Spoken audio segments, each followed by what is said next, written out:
whether our days are going really well or it's a day of a whole lot of suffering, we have our breath to return to. And we talk about a lot of different ways to use that. And we have our character strengths that we can remember. There's a whole lot of stuff there that we'll keep going on. And then we can connect. We can connect with one another here on these United in Strengths calls, but also we can connect with people that are with us right there in our family environment, or maybe we have to pick up the phone or the Zoom and connect in a different way. And I just wanted to point out that, I'm wearing sort of a juxtaposition on purpose right now to represent, at this time, there's so many different juxtapositions going on that we have to simultaneously be embracing stress and discomfort right there next to joy and positivity. And it can be such an interesting thing to be holding those two tensions, those two dialectics, to be holding them together and trying to make sense of the good and the bad, the affliction and the nourishment, and these wonderful things with family and with people around us, and then this great stress and tension. So it's incredible juxtaposition. So I'm reflecting that because I like looking for those kind of interesting opposites that have to come together. I love that. And so I'm wearing very casually a t-shirt of Nirvana, so one of my favorite types of music, and then have on in contrast to very grungy Nirvana, I have a very nice polo button-up t-shirt.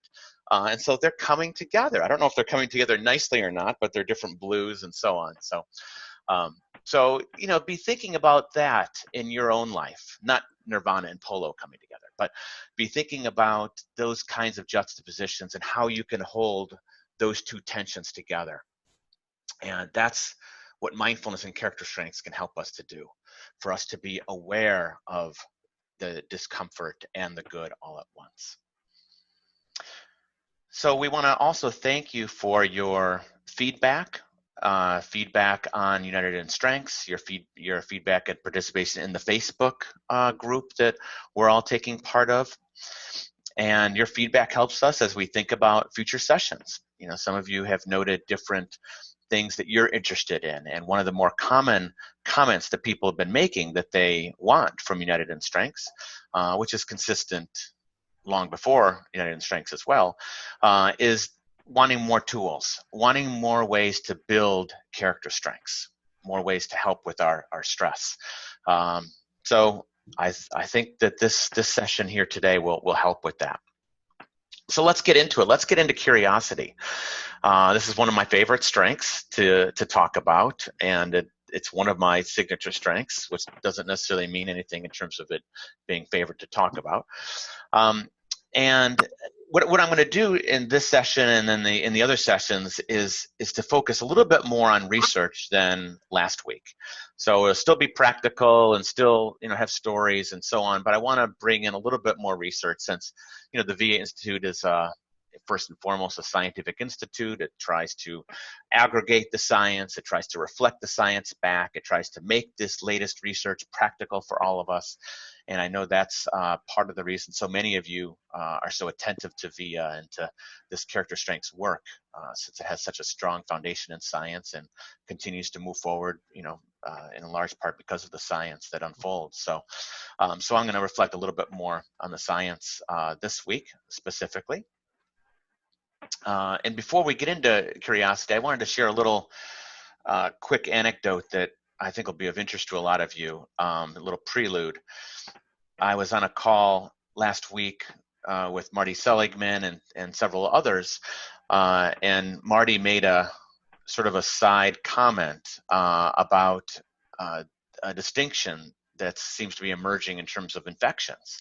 And what he noted, this distinction between high positive emotions and high optimism. And he said that these aren't the same thing, that people with very high positive emotions seem to have less severe infections. And that's not the case for people high in optimism. And so this, so let me just pause to say this is not a published finding. It was a quick comment he made. I think I interpreted what he said correctly. But an interesting distinction there, and perhaps we'll hear more about it going forward, that it does us good to build our positive emotions. So our sense of joy, our sense of excitement, our sense of interest, our healthy pride and gratitude and hope. It certainly does us good to build optimism too. Optimism has been connected with health for a long time, but just in this case of less severe infections, I found that fascinating, that it's the high positive emotions that can be connected with less severity. So that was interesting, and we'll see if that pans out. And I mentioned that also as a prelude here to curiosity, because what we're talking about here with curiosity can be very much, you can use this to build more positive emotions. So very much linked with what we're talking about here today. So what is curiosity? Well, at its essence, curiosity means to explore. It means to be pursuing the new and the different, to pursue novelty, to enjoy kind of sometimes even being in that ambiguity, these juxtapositions that I've been talking about. Curiosity has quite a bit of research behind it. It's known as one of the main strengths of well-being, or one of the main character strengths of happiness. Since study after study around the world and across populations, curiosity seems to be connected with greater well-being. So it can be a pathway for people to build a little bit more well-being, a little bit more happiness in their life, whether they're high in curiosity or not.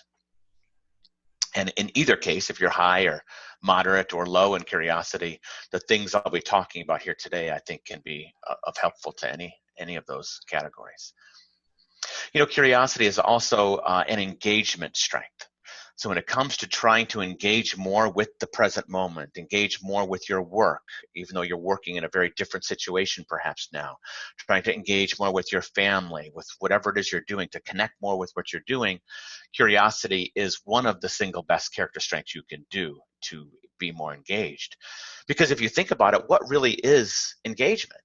It's when we're really bringing that sense of interest. We're connecting in that moment.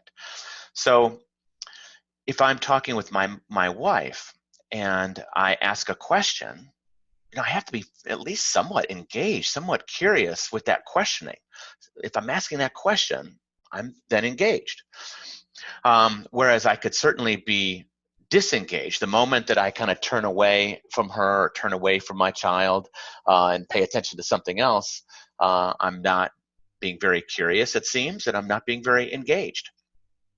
So curiosity is a great way to engage more. And so one strategy that we can think about is how we can be engaged with our body, especially our face, and our words. So it's one thing to be engaged with our words, and we can ask questions with our words, and we can say, oh, very, very nice, interesting, good, okay. And we can say these words that show that we're involved and reflecting back what people are saying. But then we can show it simply with our facial expressions and our eye contact and our connectedness with the person. In this day and age, we're even more drawn, I think, to be disconnected and to be multitasking and to doing many things. And I sometimes can be doing the just kind of a quick little something, or I'm responding to somebody while I'm typing, and it's not showing very much curiosity, not much engagement with them or with what they're asking of me or the conversation. So we can turn our body, give that good body language, give that good eye contact, and use our words. And then so we're getting engaged with our curiosity, with our body, and with our words. Now, another research point about curiosity is that it's a meaning strength, as in meaning in life strength. And so meaning in life, we could spend a whole lot of time talking about it, and we'll do a whole theme on meaning down the road. But meaning has a lot to do with making sense of things and feeling a sense of significance emotionally. And when I pause to be curious of, say, the expression on my child's face, I then suddenly see this is a meaningful moment. Me being with my son or my daughter is meaningful to me. And then I kind of look beyond my computer like I can right now and look to see the trees and the blueness of the sky and some of the clouds, pond in my backyard. I'm kind of being curious about what's going on out there and the nature and that. And then at the same time, that's a sense of meaning for me, finding meaning in that moment there. So curiosity can be a direct push into a sense of meaning in our own pursuit of meaning and noticing things that are meaningful around us.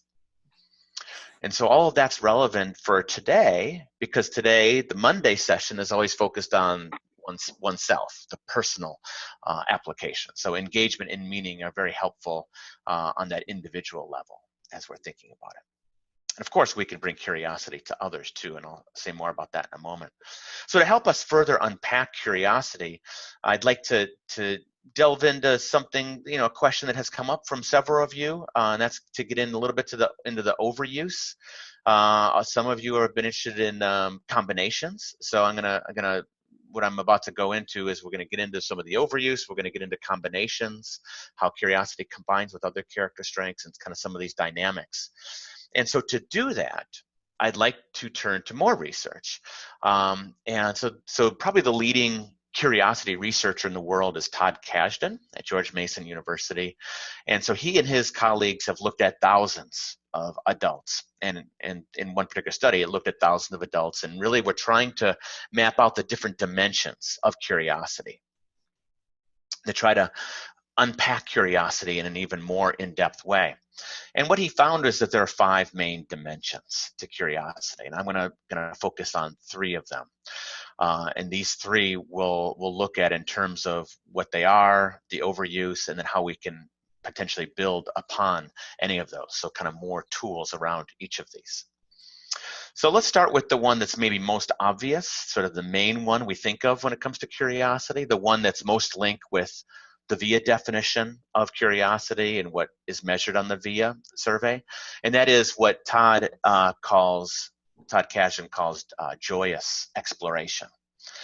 And so this is when we are very happily seeking out new information, and we just are enjoying building up our knowledge and finding some kind of joy in growing as human beings and learning. And this is all curiosity. We're challenging ourselves, we're delving into new topics and subjects and thinking deeply about things. And, and you probably can relate to this, I'm seeing so many people joyously pursuing new hobbies. It's not me at the moment, but many people are starting new cooking classes and new yoga classes online, and they're taking up art and drawing that they hadn't done before. They're curious about taking up a musical instrument and trying to learn that on YouTube and doing all sorts of online learning. And to the credit of so many companies and nonprofits, there's so many resources now for learning. And I know all the stuff that we had for our kids that we're signing up for our kids, they've moved to online mechanisms. So my son and daughter are in soccer, and they're doing the soccer online. And my daughter's in a dance class, and they're doing that online. So there's so much learning for kids, adolescents, for adults that we can do, and that's sort of a joyous exploration for us, for our curiosity expression, which then, of course, if we tap into our curiosity, we're probably going to be a little bit happier, in that moment or that day. We're kind of building well-being dividends, if we can keep it up, building well-being dividends for ourselves. For me, I haven't had time really to take up a new hobby. So I'm thinking about different writing projects and different things that I can do. And so one way that I'm planning on cultivating that is to set aside 15 minutes, and maybe you can do this today as a way of cultivating curiosity, is even if you don't relate to the idea of starting a new hobby, because I know that could even be offensive for some people, like, how can I possibly do that? I'm a healthcare professional going into these hospitals every day. There's no time to do that. So, but maybe you have 15 minutes, and I'll kind of commit to this with you right here. Maybe all of us can have 15 minutes tonight or tomorrow to pursue something that we're passionate about, something that we're excited about, So for me, it's going to be to delve into at least 15 minutes, and of course it might amount to more, of doing some different writing that I've been wanting to do over the recent years but hadn't been. And so that'll be me. So maybe that's one way you can build on this particular type of curiosity. So we can obviously overuse this strength where we are coming across too strongly with this particular strength, where if we pursue so many things that we're passionate about, we can get lost in the information and we can lose sight of what it is we're supposed to be doing that might be more precedent in that particular day. The overuse of this curiosity can also be, we could be distracted. We can be using this as a way to avoid something else. But if we use the strength in balance, I would say that we'd be probably combining the strength with zest, which is a sense of passion and energy that we have, and probably love of learning, which is that's character strength that helps us to dig deep into knowledge. It helps us to take curiosity and go much more systematically and further beyond just being interested in the topic and exploring it a little bit, but going deeply. So that's all one type of curiosity. Let's look at another type. So for this second type, we'll call this the problem solvers. So this type of curiosity has to do with really pondering, thinking about abstract and complex ideas, trying to solve problems, trying to reduce any gaps in our knowledge. We have this gap, we don't know the answer to this or to this, and we're trying to fill that gap right away. So this type of curiosity can be connected with a little bit more anxiety and tension rather than joy. The last one is far more on the joy element. This is a little bit more anxiety and tension, but that doesn't necessarily mean something bad. It just has to do with us pushing ourselves so strongly. There can be some tension associated with that. And so the overuse of this is that a person is kind of pushing themselves and working harder and harder on a topic until they solve it. And they're going overboard with the push, and it starts to affect their own health. People would relate to the idea of, with this type of curiosity, of a topic, or they're trying to solve something and it's keeping them awake at night. They're spending many hours on a single problem because they want the answer. So in some ways that can be good, and maybe it's optimal in a lot of situations. But then for others, it could be the overuse, and it's a little bit too much. Now, I can't help but to think of so many healthcare professionals being in this boat, where they're trying to solve how to manage their life in this complexity, or trying to help with this particular patient that's showing different unique symptoms. And so I could see where the problem-solving element of curiosity would be particularly strong. I think of government officials, so the various governors in the states in the United States, and maybe other leaders in the world, and other physicians and so on, who are having to try to solve complex issues right now and trying to make sense of things. So they're using that curiosity, and they're pushing it and pushing it, and maybe they're coming up with some good answers for their particular situation. So they're using that curiosity in that way. So therefore, this gives us an idea also that we can then reframe curiosity, this type of curiosity, as thinking of difficult solutions or problems. So if we find ourselves trying to solve problems or trying to solve difficult situations, we could think of that as being curious, which is maybe a different way to look at curiosity than we had before. That approach of hard work. Now that's going to be very much linked with character strengths when we think about combinations. The combination with perseverance and the combination with love of learning would be very much part of that particular curiosity. So if you're wanting to build this type of curiosity, then you might think of a problem that you're having in your life, and to look at it with a sense of interest. How can I look at this from many different angles, this particular problem that I'm having? Angles that I hadn't thought of before, so I can come up with new possible solutions. Yeah, isn't that first, like? And maybe even looking to get feedback from others as well.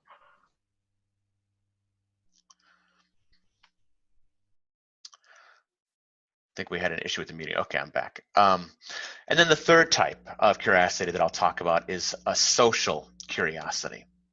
So this is where we want to know what's going on in other people's lives, that we're seeing other people talk, or we are seeing other people argue, and we're wanting to know what that's about. Now, I mean, I think most people kind of relate to that. I know I do. If I see two people, say in my neighborhood, who are arguing or having tension, don't you your ears, you kind of perk over, you want to listen, what is it that they're arguing about? Maybe it involves me, maybe it doesn't, but, there's this natural social curiosity that happens for us. And so that, of course, isn't just with arguments. That could be with good things too. You see a group of people gathering, and you want to be part of it.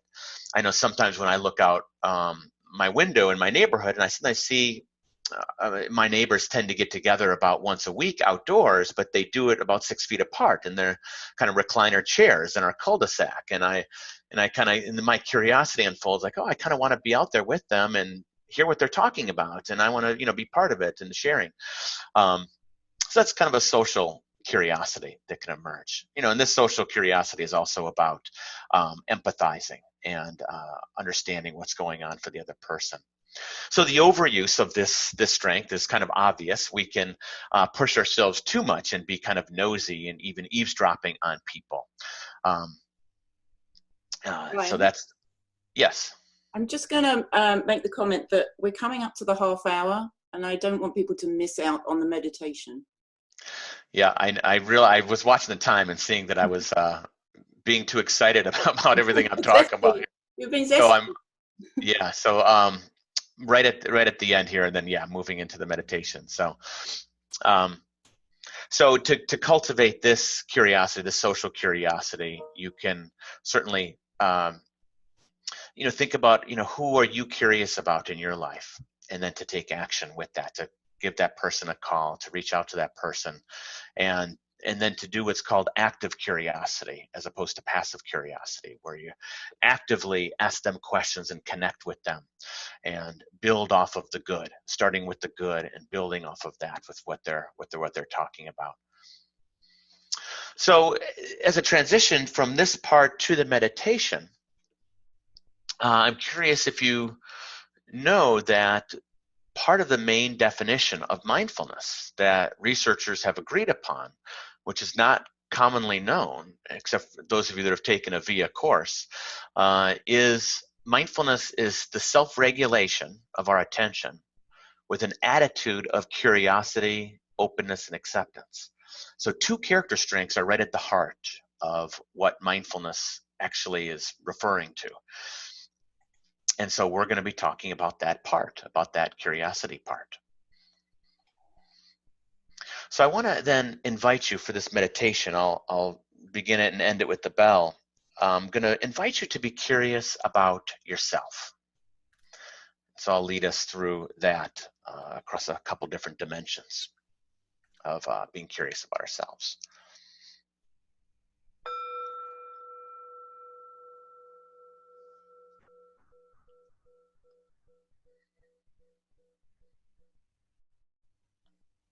So to start, I want to invite you to occupy a position of strength, allowing yourself to feel strong in this moment with how you're positioning your feet and however you're positioning your shoulders, your hands.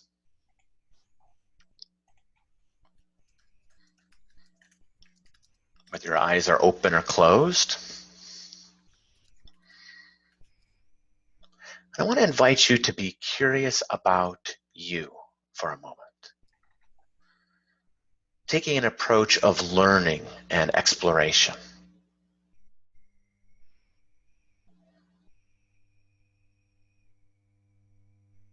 Perhaps you can be curious about how you're breathing right now.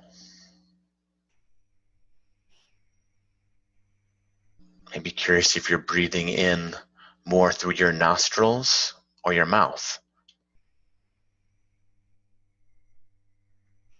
And are you breathing out more through your nostrils or mouth?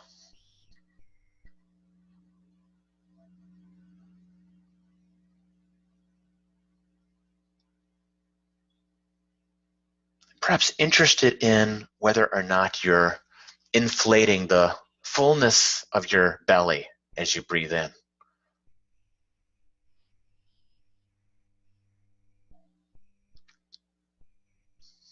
or whether the breath is a bit more shallow.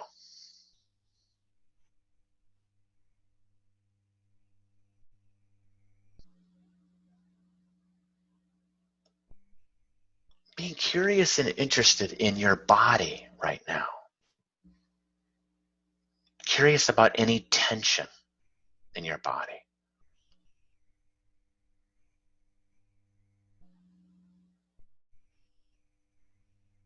So scanning through, perhaps from head to toe, for any tension, tightness in your body.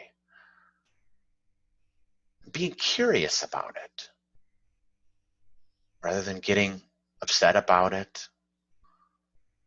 Instead, breathing with whatever you notice.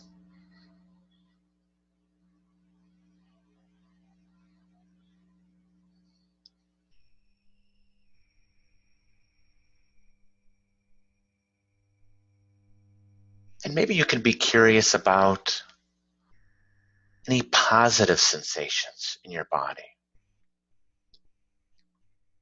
Where does your body feel good right now?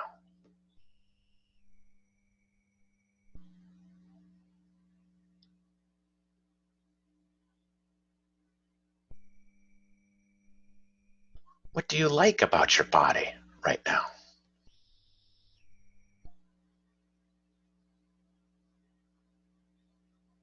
Maybe there's a lightness somewhere in your hands or feet that you like and that you can be curious about. Maybe there's a sensation in your heart region that feels good and positive.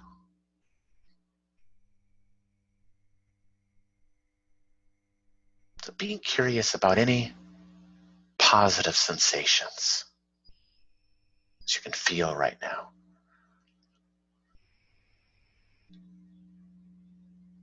And breathing with them, allowing them to just be there.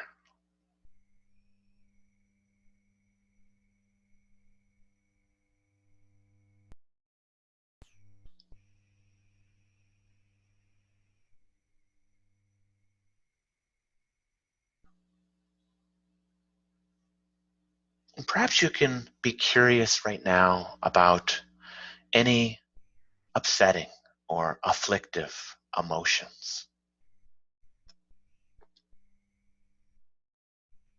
If you're feeling even a little bit of frustration or anger right now, left over from your day, maybe a little bit of anxiety, afraid about something that may or may not happen, or something coming up today or tomorrow.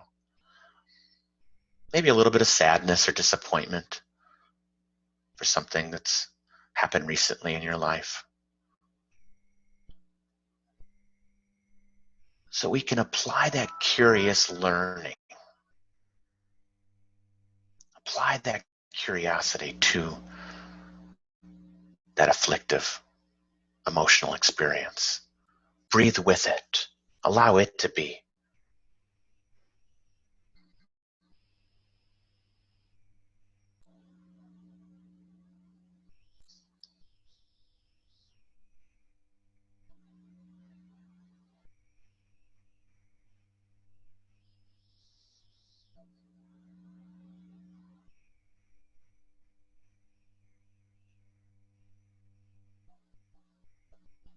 And perhaps you can also be curious about positive emotions that are also living right there in your body if you attend to them. Perhaps there's a feeling of joy, even a little bit. A feeling of excitement, feeling of gratefulness or hope.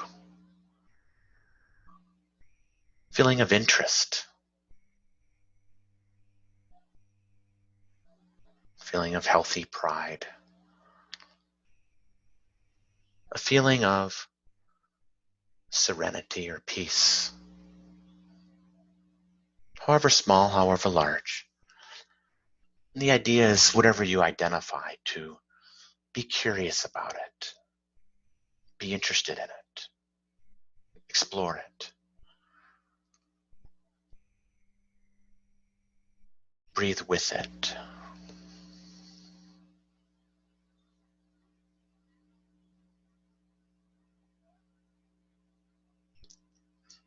And you'll find that your breathing is really a wonderful way to explore the terrain of any of these afflictive or nourishing emotions, or the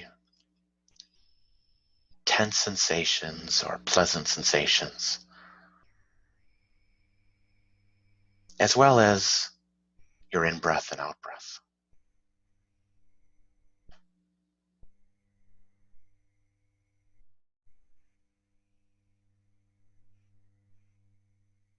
And to conclude this meditation, just get a general sense of curiosity right now for your whole body. Just to be curious about all of you, all of your body, mind, and spirit. So much greater than the sum of any of these parts that we've just identified.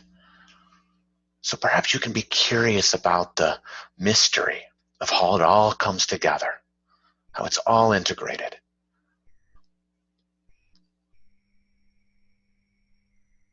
Fascinating.